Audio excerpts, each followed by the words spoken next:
What's up, Horror Hounds? Before we start the video today, I just want to mention that voting for the Faces of Horror contest started in a couple of days, and I have a friend who is in the running. His name is Jason Baldwin, and I would hope that you would be able to vote for him in the Faces of Horror contest. I'll have the link in the description below. Now, let's get to some Mickey Mouse hijinks in the Mousetrap.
Yeah, remember the last episode when I was talking about nude scenes and all that fun stuff? Yeah, um, we're I'm in the mood to take a break from all that and talk about something wholesome. What kind of wholesome? Disney wholesome. That's right, baby. Disney. We're talking like the ultimate family friendly conglomerate that is just been around for years, recently developed a somewhat successful TCG. Shoot, they're already holding tournaments and stuff for that. Sorry, Pokemon, Lacrana is gonna kick your ass. And then there are the characters in Disney, more specifically, Mickey Mouse.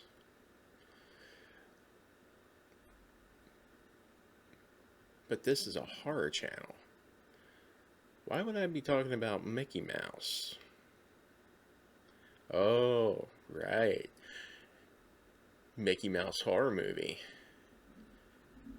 You remember back in, I think it was January, I was talking about a Mickey Mouse themed horror movie called Mickey's Mousetrap. Well, it came out. It actually came out a couple of months ago, but I missed the premiere because I didn't do my research and didn't realize that they changed it to The Mousetrap. So I finally got to see it. And well, it's a bit of a mixed bag. I'll be honest. We're gonna take a look at the movie, and we're gonna come up with an opinion, an objective opinion. Okay, so this disclaimer part at the beginning should kind of tell you what kind of a movie that we're dealing with here. We're not dealing with a straight up horror film like Winnie the Pooh, Blood and Honey. We're actually dealing with a horror comedy, which is kind of what these movies based on Disney characters that have fallen out of copyright should be.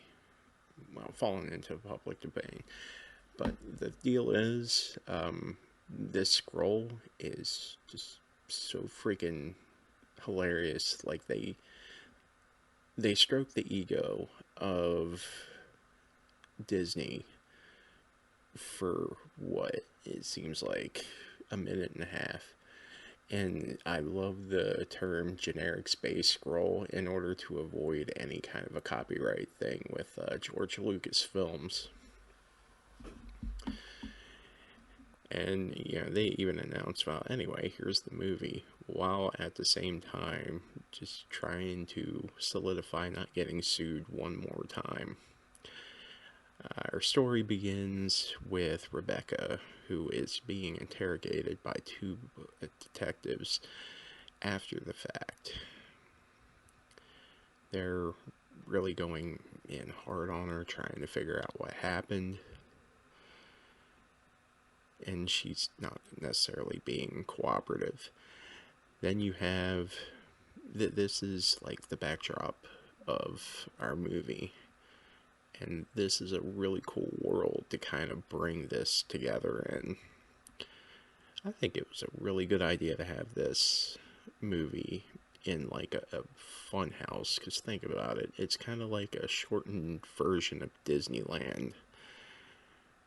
Really cool to see. It's enjoyable. Here we're meeting two of our characters. We're meeting Alex and Jaya. Jaya. Yeah, Jaya. And they deal with kids every day. It's an arcade. It sucks for them, but whatever. Then their boss comes up, tells them that he needs two of them to stay after work in order to do a party. It's a private party,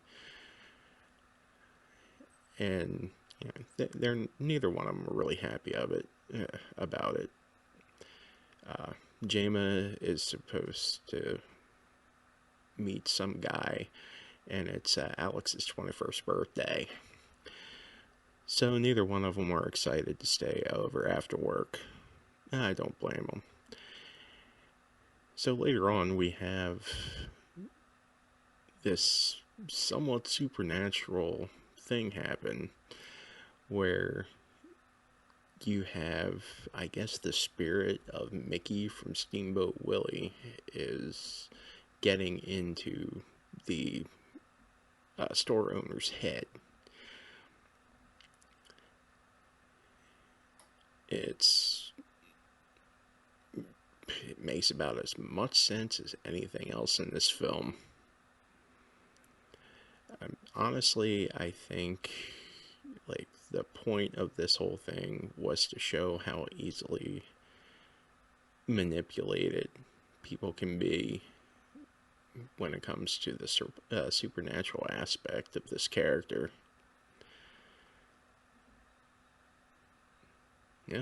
He sees the mask.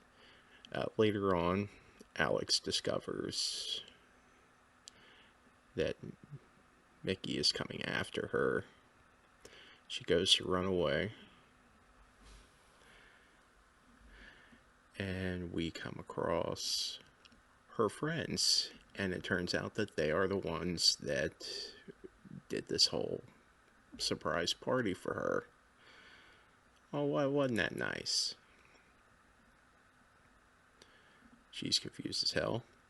Then we have these guys that are being solicited to help teach kind of the nerdier character a lesson. It's one of Alex's other love interests, because the dude bro is interested in her, and he's letting her know in no uncertain terms that he is interested.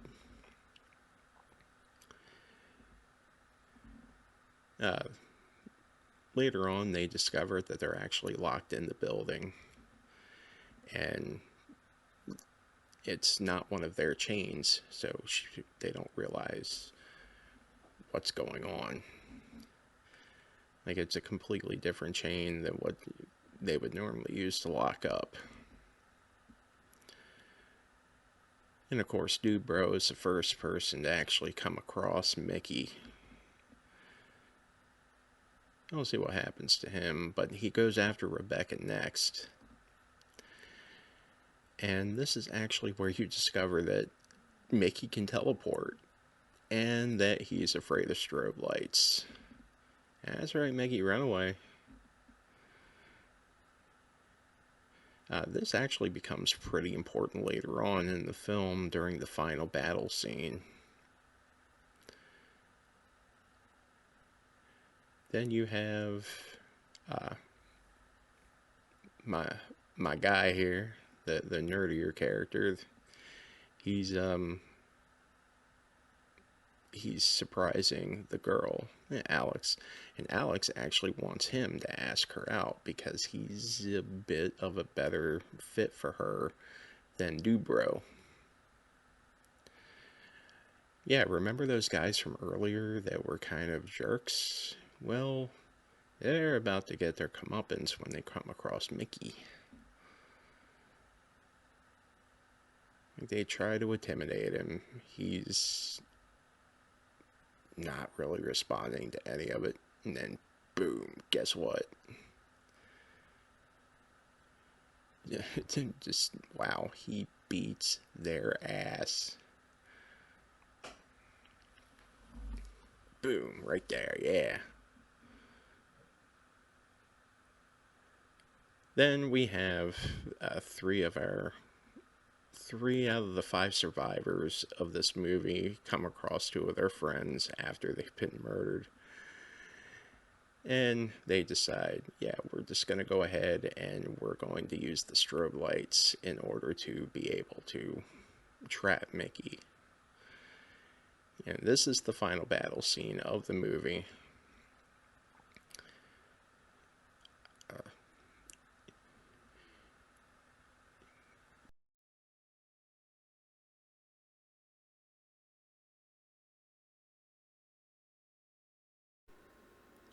Well, at the last minute, someone cuts off the strobe light. We don't know who, but I have my suspicions. And Mickey escapes. And then this happens.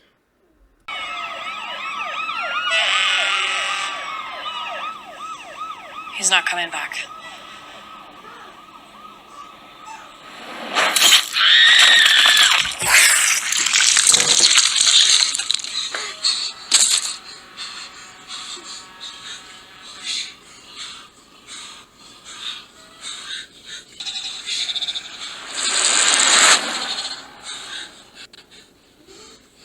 I never got to ask her out. And he just cut her head off.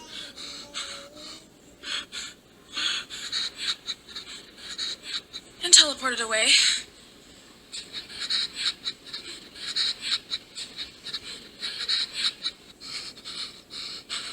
What a complete... So, congratulations to Blondie there for being the actual final girl of the film. Yeah. Alex, the one that was supposed to be our final girl the whole time, just so funny how that ends. And it's a really enjoyable movie. Now, you remember when I said I had my suspicions about who cut the strobe lights? Well, there is a post-credit sequence in this movie, and spoilers all the way. I always recommend that people watch the movie before they see any kind of a review, but Rebecca's still in the cell after explaining all of this, and her and Mickey have an interesting conversation that leads me to believe that not only was she the one that cut the strobe light, but she is also going to be in the sequel as one of the villains. Check this out.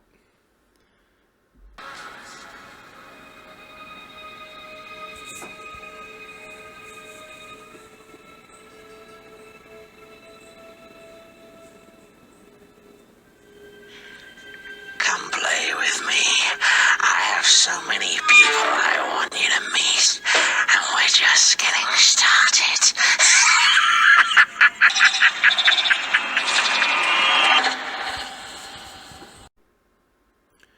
Fuck yeah, I am game for a second one of these films. Okay, I'm gonna be objective. It's not perfect. There are a lot of scenes that could have been trimmed out. It takes a long time between things happening. Like, it's a bit of a slow burn, but when you get like a death scene or like just a joke that they add in there, it's worth it. Is it a perfect movie? By no means. Is it a fun way to spend an hour and 20 minutes? Hell yeah. It's not a bad movie. It's actually pretty good. I would say like 1 out of 10, like one in a scale of like 1 to 10, I would give it probably about a 6. It's a really it's a decent movie, and I definitely recommend watching it. But maybe you need proof that this is the correct way to do a film based on a Disney character that has entered the public domain. Maybe we need to look at a different film in the next couple of weeks that didn't do it right. Yeah, unfortunately, I am talking about Winnie the Pooh, Blood and Honey. In the coming weeks, I'm going to review that film. I've seen it, I hate it. You're not going to hear as many positive things about that movie as you heard about this one. So, that's it. That's the Mickey Mouse horror movie that Disney was probably so terrified of. It's not bad. It's not excellent. But it's not bad. I definitely recommend a view. So, until next time, and until Winnie the Pooh, Blood and Honey, Shawn out.